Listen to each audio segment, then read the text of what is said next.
So, into tonight proper then. Verse 40 of Daniel chapter 11. Let's start there again. Let's open our Bibles to Daniel chapter 11.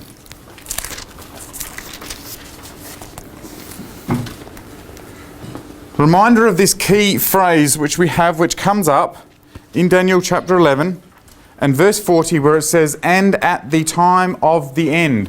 That common phrase, that language, just like the phrase latter days, which comes up in Ezekiel, tells us we're talking about a period of the end of the world as we know it.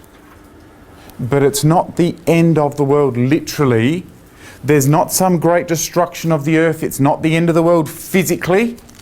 It's the end of the political organisations that we know of, the structure of nations, the environmental problems that we see, the government problems that we may see. It's the end of all of that period. It's going to be marked by this invasion.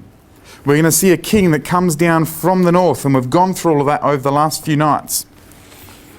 We come to chapter 12 and verse 1. Because in the Hebrew Bible, there's no distinction between chapter 11 to chapter 12. It flows straight through as a consistent storyline. It's one prophecy for Daniel. He saw it all at the same time. Yes, a distinction for us because we're now going to talk about something different on a monumental scale, but it's the same vision. So let's just read that last verse 45 as we come into chapter 12, because it sets the scene for us. It says, "And he," that's this king of the north that's come down through the north quarters, down through the nation of Israel into Egypt, come back up, "he shall plant his tabernacles," or remember we said tents is maybe a more modern translation, "tents of his palace," so his headquarters is maybe an even more up-to-date term that we could use, "between the seas in the glorious holy mountain." And again, following that language, the glorious land is the land of Israel. The glorious mountain is Mount Zion. We've gone through all those things. "Yet," we're told in verse 45, "he shall come to his end, and none shall help him." He shall come to his end, and none shall help him. Why is that? Because the better half of Europe is there with him, beside him, supporting him. A whole load of the Arab nations are also there with him and supporting him. Who are the nations which object? What did we learn when we looked at Ezekiel 38? Who are the nations or the powers that objected? Anyone tell me? Tarshish. Young lions. Right? There was a group of nations which in today's modern language we talk about Great Britain, United States, Australia, those Commonwealth type of nations who are going to stand up and object. The nations which aren't directly involved. Probably the closest nation to the actual events which are going on is down here in Saudi Arabia. And we already see an awful lot of events which are going on in the world to show that Saudi Arabia chooses to sit on the Western side politically in the world. So the Bible tells us they will be aligned with the Western objection to this king who's going to come to his end, and none shall help him. Why will none help him? Because 12 verse 1, the next sentence is that at that time, what time? The time that he set up his palace between the seas in the glorious mountain, it's at that time that Michael shall stand up. Michael's the great prince that standeth for the children of thy people. And there shall be a time of trouble, such as never was since there was a nation. All right, the first question is, who's Michael? Do we have any other translations here? All right, they're all the same. Anyone got, what have you got in yours, Jay? Same, Michael? Okay, no other translations? All right, Michael is a name, yes, as we would know today. It's actually my second name, Jared Michael. All right, yes, it's a name. But it's a Hebrew word that means something. And a lot of Hebrew names have a meaning to them. Okay, and Michael is a name which means one like ale. You might say, who's ale? We might have seen the word E-L. It's pronounced ale. It's God. One like God. That's what Michael means. Yes, it's the name of one of the chief angels, But I'm going to propose to you that the translators in this place have actually got that incorrect. And it would be better for us to read it as the Hebrew has it. And at that time shall one like God stand up, the great prince which standeth for the children of thy people. Now, why would I say that it's not the great angel Michael? Happy to chat about angels later. Potentially there's 3 great angels, Michael, Gabriel, probably 2 names you've heard of. Don't think it's him. For one reason, that it's saying that Michael is going to stand up.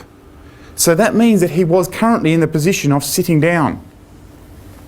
Now the Bible tells us that there's only 2 people who sit down in heaven. Can anyone tell me who they are? Jesus. God and Jesus. God sits on his throne and Jesus sits beside him. So there is no one else who can stand up in heaven. The angels stand before God. And so at this time, Michael, or one like God, will stand up. What for? To stand up for the children of thy people, or to protect the children of thy people. The consequence of that is there's going to be a time of trouble, such as never was since there was a nation, even to that same time. So what we're being told is the consequence of one like God standing up to intervene at this invasion point, when the Russian invasion, as we've presented as being, is going to stick the flag down to say we've taken control of this section of land. There's going to be a response that comes from Jesus Christ, and it's going to have huge effect, like never before since there was a nation. How long have nations been around for? Nearly 6,000 years. We go right back to Genesis, don't we? Yeah, 6,000 years. Coming up for 6,000 years, we've had nations. So there will never be a time of trouble as great as what this time will be. We've had world wars, 2 world wars in the last 100 years. They're nothing on the scale of what this... No? 1967 saw many nations going to Absolutely. war against Israel. Absolutely. But none of it was as big a scale and as inclusive as what we're going to see here in this invasion. Because it's going to be a time of trouble such as never was since there was a nation. Okay? It's going to affect all people. Now in a second, we're going to go back to Ezekiel, and it's going to have the same language for us there in Ezekiel. It's going to affect all people across the face of the earth. Okay? So the consequence is a time of trouble as a result of Jesus responding to this northern invasion.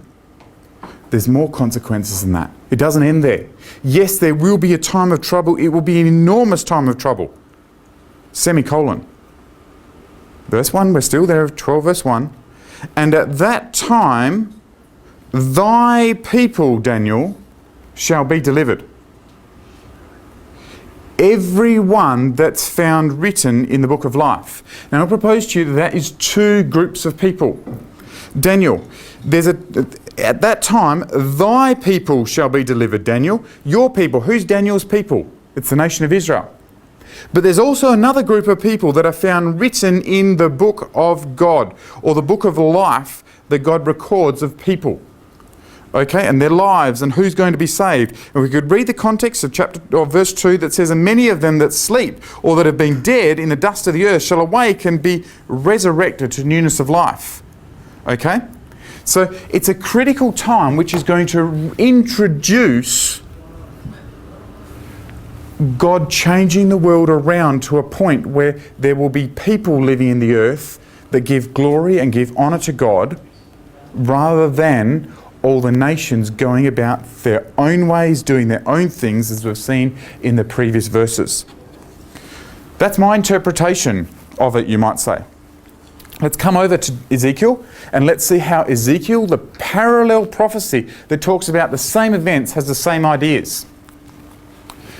Just to recap for you, Ezekiel chapter 38 tells us some things, Daniel 11 tells us some things. In the black is Ezekiel 38. It tells us in the latter days. in Ezekiel 38. Daniel chapter 11 talks about at the time of the end. They're the two key phrases we're going to keep seeing popping up. Ezekiel 38 says that the invasion will come as a cloud to cover all, and I've lost a T there, all the land of Israel.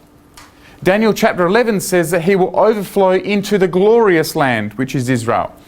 Ezekiel 38 says he'll come out of the north parts. Daniel 11 the same, talks about the invaders being the Ethiopians and the Libyans also being with this northern invasion. So there's Ethiopian Libyans who come from the south to join with this northern invasion. We see that it's posed by Tarshish and the young lions. We see the tidings that come from pro-Israel nations. We see it be defeated by God, in contrast to Daniel 11, which we've just looked at, that says one like ale will stand up for them. So let's come and have a look at what Ezekiel 38 tells us. Well, Ezekiel chapter 38, turn up in your Bibles, please read along with us as we go. Ezekiel 38 verse 18 tells us, and this is halfway through the chapter, this is talking about the end of this war. Okay? And it shall be on that day when Gog, and remember, Gog was the title that we looked at in previous weeks, which identified for us and helped us to understand it's that leader from Russia. Okay? Gog comes against the land of Israel, says the Lord Jehovah, or the Lord God, depending on the translation that you use. So this is Russia coming against the land of Israel. God's getting involved in what the conversation is and what's going to happen. God says, my fury shall come up in my face. So it'll come to a point where God will boil up. Have you ever had that experience where you're sitting there observing something and you can feel the anger welling up in you? Well, that's what God's saying. My fury shall come up in my face. For in my jealousy and in the fire of my wrath have I spoken. Surely in that day there shall be a great quaking in the land of Israel. Will it be limited to the land of Israel? Daniel chapter 11 tells us it will be unlike ever before. Let's keep reading. Next verse. This is verse 20. So that the fishes of the sea, the birds of the heaven, and the beasts of the field, and all creeping things that creep on the earth, and all the men on the face of the earth shall quake at my presence. Okay? See the nature of the inclusiveness of it. We're not talking just about a battle that's going to have huge destruction. It's going to affect the seas. Just like a tsunami has its impact on the fish of the seas and also the people on the ground and the animals. This is going to be a worldwide thing. Other prophecies talk about an enormous earthquake. It's going to change the landscape, not only of Israel, but also of the world. And the mountains shall be thrown down, the steep places shall fall, and every wall shall fall to the ground. Now you can continue on reading Ezekiel chapter 38 and see the absolute devastation that's going to come. You'll see some of the key phrases I'll pull out for you. The people and mountains and all creeping things shall shake in God's presence. God's going to call for a sword where people will be fighting against their brother. They'll lose touch with reality. They won't realise they're fighting against with their own countrymen. God's going to send a pestilence. Okay? There's going to be overflowing rain, hailstones, fire and brimstone. So it's talking about some natural disasters, which will also be part of the way Jesus Christ returns to fight against this invasion which has come down and set up the tabernacles or palace or headquarters in Jerusalem. Okay? So see the nature of the common language. Tonight's not about the battle though. We're meant to be focusing on what's going to happen after that. Because Ezekiel chapter 38 is followed unbelievably by 39. And 39 talks about a huge cleaning, and then 41. But let's look at the context. I've put it up here on the screen. It makes it easier rather than going through the verses just simply for time. But please, take the time to read it yourself. Just before you go on, when it says the birds of the heavens are going to be affected by that earthquake, it tells us that earthquake is going to go on for a period of time from the bird leaving its nest, flying and coming And wanting back, to come back down. And it's going to feel the ground shaking. It's not going to have a home to return to. Maybe the tree that its nest was in, the chimney that it lived in, is going to be thrown down. Remember the quote said, steep places shall fall and every wall shall fall to the ground. The effect is enormous. Okay, I don't want to dwell on the doom and gloom side of it, but just try and think about the consequences of something like that happening to the structures of this world. Think of our banking system, our gas systems, our water systems, our sewerage systems, the list goes on, it's enormous. Okay? Don't want to focus on that. That's not the purpose tonight. But it's enormous. Okay? Ezekiel's prophecy, though, let's put it into context what's happening. We spent the second night looking at Ezekiel chapter 37, which talked about a valley full of dry bones. These bones, Ezekiel, are the nation of Israel. These bones are going to come alive again. They're going to join together and they're going to be a nation on the mountains of Jerusalem. Remember that? Week 2? Ezekiel chapter 37. Bone by bone, joining themselves together to come back to be a nation. That was 37. 38 is this invasion by Gog as he comes to invade the land of Israel. We just read some of the verses about how that is going to be destroyed. Well, 39 brings us to the conclusion of that battle. And the first probably 10 verses talks about the nature of the clean-up process. It's specified that it'll take about 7 months to get rid of all the dead bodies. And then about 7 years to get rid of all the armaments of war that are left strewn around the land of Israel. An enormous clean-up period. And that's what Ezekiel chapter 39 is all about. The land of Israel being cleaned up. But that introduces chapter 40. And this is the important part, because chapter 40 is a shift. Just like Daniel went from a shift of history showing what went on in nations coming backwards and forwards through Israel's history to a time when Jesus will stand up. Well, Ezekiel sees a change too. From all these things of what's going to happen with the rebirth of the nation of Israel and the invasion, he then sees a vision of a city being built around the Jerusalem site. He's actually taken on a tour through that city that's going to be built. And you see chapter 40 to chapter 48 is all about the details of this city or of this temple that's being built.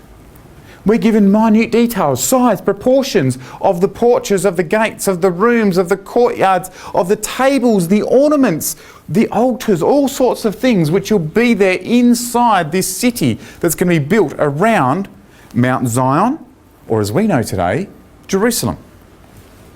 Now this is merely an artist's impression of what it could or would look like. Built around a mountain, a circular area in the middle, and then a big outer passageway. I might say passageway, it's enormous. The size of a person would be about the size of the dot as they walk through these tiny little people as they walk through enormous big archways. So this building here would be this building, and these archways that go all the way down follow down along these sections here. That's the detail that Ezekiel was given in chapter 40 through to 48. We talk about Jesus Christ returning to the earth and building a temple on the earth that will be a centre of worship for all nations. Because there's going to be a new government, a new structure to the world. That's the change that will come as a consequence of Armageddon. This battle of Daniel chapter 11 isn't going to end with an awful lot of mess, bloodshed, and no hope. It's the start of a much better world here on the earth under the control of Jesus Christ. Let's have a look at another prophecy. It gives us a bit of insight into what that's like. Isaiah chapter 2, you can write this down if you want to. Go back and read it carefully. Take the details of it in. We're only going to gloss over it tonight. Isaiah chapter 2 in verse 2 through to 4 is all I'm going to put on the screen. But it says, a prophecy came to Isaiah and it said that it shall be in the last days. Same language. The last days of what? The last days of man controlling the world, the earth. The end of human domination on the earth. The time where God will set up his kingdom. So in the last days, the mountain of the Lord's house will be established. Where? In the top of the mountains. And it shall be exalted above the hills. So it's going to be lifted up high as a place that people will look up towards. Okay? But notice the language here. And all nations shall flow into it. If this place has been lifted up to be a high place, isn't it unnatural for people or nations to flow uphill? It's a particular word that's been chosen there. It's quite meaningful. It shows that it's people's choice to want to go up to this place. Okay? It's going to be a centre that's going to be looked up to as a place that people want to go. Have a read of the language here in verse 3. And many people shall go and say, come, let us go up to the mountain of the Lord. Many people are going to go and say. Just look at that language again. Go and say. That means they're going to act first and then talk about it. If you're excited about something, you start going towards what you're excited about, and then you turn and you tell your friends. You don't just stand there and go, you know, we should go up there. Yeah, we should. But never actually get there. That's not what these people are like. Many people are going to go and say, come on, let's go up to the mountain of the Lord, to the house of the God of Jacob. Jacob's the father of the nation of Israel. So it's God's house, centered in the nation of Israel. It's all about that area of land, that group of people. Remember the prophecy of Daniel? Thy people, Daniel. But there was two groups, wasn't it? There was the nation of Israel, but there was also those whose names were found written in the book of life. And that's where it can include us. Let us go up to the mountain of the Lord, to the house of the God of Jacob. What's going to happen there? He will teach us of his ways. We will walk in his paths. For out of Zion, which is this hill, which is in Jerusalem, out of Zion shall go out the law, and the word of the Lord from Jerusalem. So if a law is going out from Jerusalem, that means that's the political governmental centre. And the word of God is the religious. So politics and religion are going to come together to govern the world. It's going to come from Jerusalem. He's going to judge among the nations, and they'll rebuke many people. So there's a lot of people that aren't going to be happy with that. They're going to need to be changed. Okay? But he's going to make some judgments to turn the world around from the way it is now to what it will be, what God always wanted it to be. The consequence is that they will beat their swords into plowshares. So they'll go from a military focus to a agricultural focus. From a focus of dominating power and wanting to destroy one another to feeding one another, providing for each other. Their spears into pruning hooks. Again, an agricultural tool in Old English terms. Sure, not something we use today, but spears aren't something either. It's the language which applied to Isaiah in his day. Nation shall not lift up sword against nation, neither shall they learn war anymore. That's just a three-verse vision of what the future will be like. Government, religion, brought together, peace on the earth. Dwelling together under the rulership of God. You certainly can't say that's ever happened to this point in time. Never has. Not in its truest sense. Absolutely. We might have seen small little areas of land that have worked together very well, but there's always been a desire to learn of war. There's always been a need to protect oneself, and hardly has there been the desire to have God be the judge. Well, it's something that the UN aspires to, because there's that statue outside Absolutely. New York. Although they're not doing particularly well at the moment. Yeah, you can see what's going on in the world right now that's not working very well. I mean, you look at exactly the problem at the moment. How do you control a man like Putin? You can't. Nice words, draw a nice red line in the ground, that's really good, but it's not going to stop him. The reality of the world we live in, it's only going to change by God working through Jesus Christ, one who is like him, coming and taking control of the world. Now, you might say that's unusual, that's different from what I'm used to. It's not the things that I've been told in the past. Jesus believed exactly the same thing. Okay? Let's have a look at, and again, we could spend a couple of nights on this chapter alone. Okay, just going to give you a couple of verses just to try and draw together some loose ends of what Jesus himself told his disciples. They said to him towards the end of his ministry, Luke chapter 21, towards the end of his time on the earth, 3.5 years period, they said, "Tell us, Lord, the signs that are going to tell us when you're going to return. Tell us what those signs will be. How do we know that it's going to happen? What's the proof of it?" Well, he spends all the chapter going through up to verse 24, talking to them about things that are going to happen, the consequences and things to look out for. But he says in verse 24 of Luke 21, he says, "And Jerusalem shall be trodden down of the nations until the times of the nations are fulfilled." Now you will recall in our first week we looked at the Ottoman Empire. For the last 1300 years has had control over that area of land. Israel was dispersed almost 2,000 years ago. But as a consequence of the Ottoman Empire being reduced and pushed back up into Turkey, remember us going through all of those things? As we saw the consequence of the British force, that king of the south, that pushed up the Ottoman Empire, it allowed the British Empire to write a mandate to say that the nation of Israel could return. In 1948, they set up a nation. 1967, they took control of Jerusalem. Okay? In 2 minutes, please believe me, I'd love to spend more time on it. We're trying to prove that Jerusalem will be trodden down of the nations for potentially almost 2,000 years. But that time would come to an end when the times of the nations is fulfilled. And it was 1948, 1967.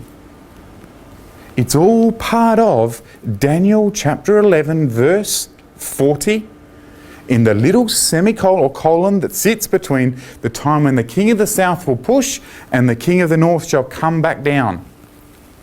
Daniel 11 verse 40.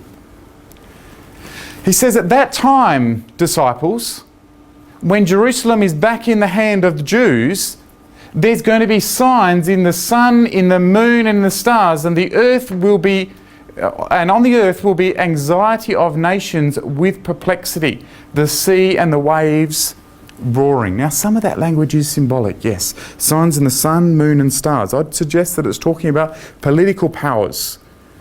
It's not just talking about the sun physically as we wake up in the morning and see the sun there, okay? But what he's talking about is saying that there's going to be a time of problems. There's going to be anxiety amongst the nations. There's going to be perplexity because how do we fix this? There's no resolution in sight. There's no way out of it. Men's hearts will be fainting from fear, expecting those things which have come on the earth. So there'll be almost an expectation of these terrible things occurring. And they do. The powers of the heavens, and again I'd suggest this is your political heavens, not just literally the clouds, the political heavens, so the governments of the world shall be shaken. Jesus wasn't talking about an invasion of a northern army coming south. He was talking to his disciples about events in the world which would demonstrate he was about to return. I haven't lived for 2,000 years. From when that was said to now. But I'm under the impression that the world we live in has so many problems which cause men's hearts to faint for fear, expecting things like Ebola to turn up on our shores, problems where you can't fly around the world. Yes, we're getting closer and closer together, supposedly economically as a community, but our airplane can get shot out of the air, it can disappear. All sorts of things are going on in the world. There's almost an expectation of terrible things, of where and what next. Well, Jesus is saying that's what it will come to. Remember, Daniel said it would be a time of trouble such as never was since there was a nation. Okay? Talking about the same concepts, the same ideas. And it's then shall they see the Son of Man, or a title of Jesus Christ himself, then shall they see the Son of Man coming in a cloud with power and great glory. And at that time shall Michael stand up and protect the children of your people, Daniel, and all those whose names are written in the book. He'll stand up with power and great glory. Ezekiel 38 tells us that it's all about showing that God is the power who's in control of the nations, and God shall be glorified, and all the world shall know that I am God. That's the language of Ezekiel 38. That's the language of what we're going to see as a consequence of Jesus Christ returning, and he speaks of it himself. Verse 28 is a warning. When you see these things begin to happen, then look up. Lift up your heads. Stop worrying and looking down and thinking, oh, what am I going to do? And being nervous about things. Look up. Lift up your heads. Why? Because your redemption draws near. He was talking to people, 12 very close friends of his, 2,000 years ago. Where are those 12 men now? Dead. They are in the dust of the ground. What did Daniel chapter 12 tell us?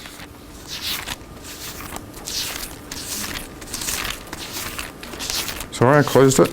Let's come back to Daniel chapter 12.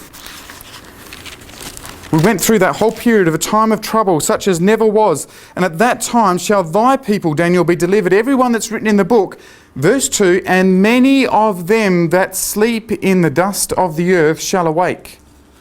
Some to everlasting life, some to shame and everlasting contempt. It's a time of judgment. That's exactly what verse 28 is talking about. There'll be a time of judgment where those who are going to be saved and given everlasting life will take that privilege and move forward in life. Jesus believed it.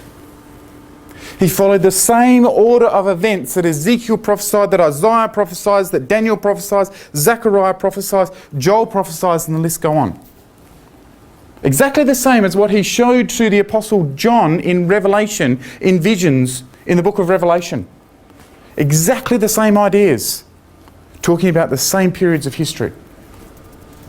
You know, in fact, he even taught his own disciples this at the beginning of his ministry.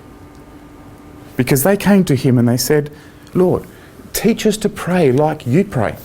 He said, all right, I'll teach you. Starts like this. Our Father, which art in heaven, hallowed be thy name. The next phrase is, and we so often overlook it, thy kingdom come, thy will be done on earth as it is in heaven. It's here. It's on the earth. It's the first thing that Jesus teaches us to pray for. God's kingdom to come on the earth. God's will that's currently done in heaven to be done on the earth. That's what Isaiah chapter 2 tells us is going to happen.